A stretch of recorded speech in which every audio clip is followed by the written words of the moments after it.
Over the course of the last month, progressives have been calling into the DNC and calling their DNC representatives in their own state to encourage them to support the candidate of their choice, namely Sam Ronan, Keith Ellison, or one of the two.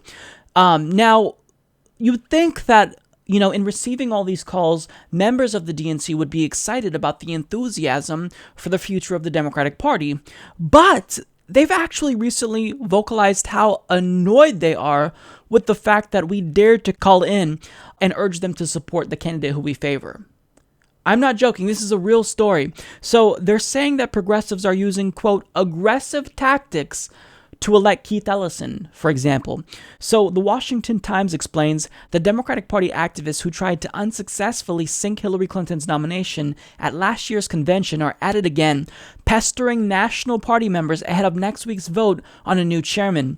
They say the phone calls to lobby for Representative Keith Ellison, the choice of progressives over Tom Perez, viewed as the establishment choice, are out of control. It was over the top, and I contacted Keith, and Keith tried to stop it to his credit. It took a while, said Marcel Groen, chairman of the Pennsylvania Democrats. I want their enthusiasm and energy, but I do want it harnessed. I am not interested in anarchy. Mr. Groen said he is a fan of both Mr. Ellison and Mr. Perez, the Obama administration's former labor secretary, but the pro-Ellison effort convinced him to go public with his support for Mr. Perez. Let's say you were completely uncommitted, he said. You don't want 300 people calling you and telling you what to do.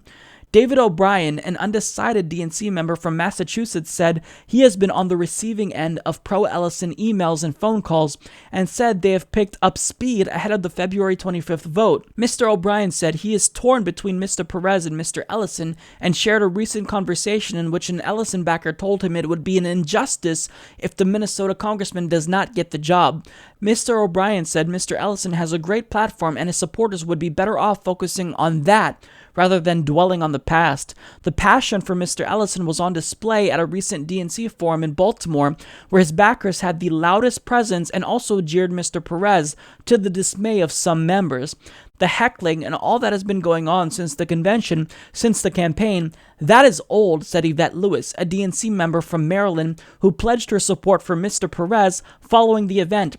I don't know if it hurts or helps anyone. I just know that it needs to stop. This is unbelievable to me.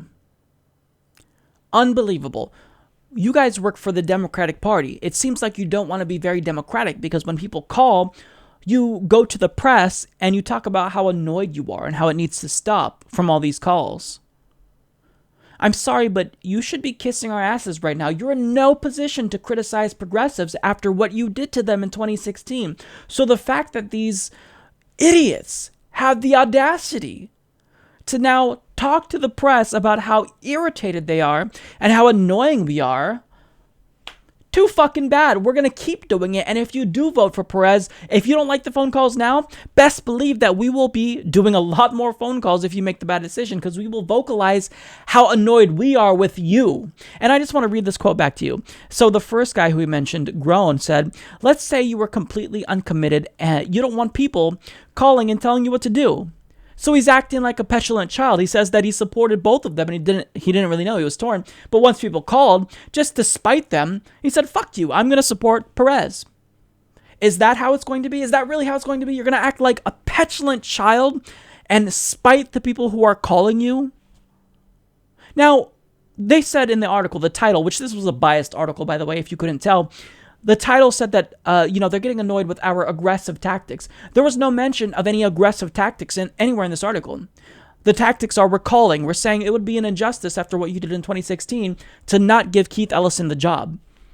Where's the aggression? How is that aggressive? I think that what you did was an act of aggression. You defrauded Bernie Sanders supporters and progressives. That's aggressive. And then we had another DNC member say that, the heckling has got to stop. I don't know if it's effective. Well, look, the reason why we heckle politicians is if they're not addressing our concerns. Tom Perez was heckled because he refuses to address our concerns. He's literally run away from multiple journalists because he refuses to answer simple questions. So the reason why he's being heckled is because he is not providing us with sufficient answers and he wants to lead the Democratic Party.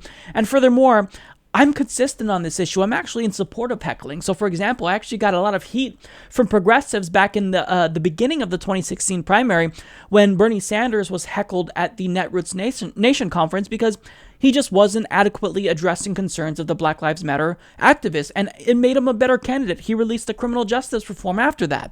So I think that you heckle politicians if you want them to respond to a specific question that you have. We shouldn't discourage this. What you should do, contrarily, is encourage politicians to actually answer the questions that will satisfy people who have a stake in the party. But you don't want to do that. You don't want to be democratic. You don't want to change. You don't want to represent the voters. You hate us.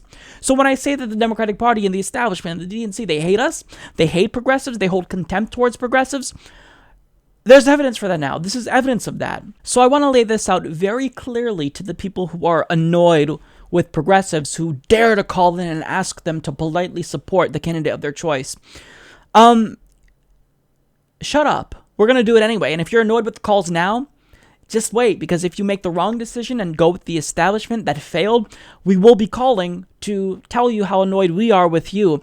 And furthermore, if you keep shunning progressives, if you do what you did in 2016 to us again in 2017, you're not going to have a party left for you to betray. The voters who you keep fucking over are going to leave. You won't have any voters left and you're going to lose. And you are going to be responsible for Donald Trump again. A second term of Donald Trump, that's going to be on your hands. The first term's on your hands. And this is going to be on your hands as well. So, I mean, be thankful that we're annoying you in the first place, because after what you did, you should be kissing our asses right now and begging voters to take interest in what the Democratic Party is doing. But you really have the nerve to say that you're annoyed with us. Fuck off. Support this podcast by joining the independent progressive media revolution today at humanistreport.com.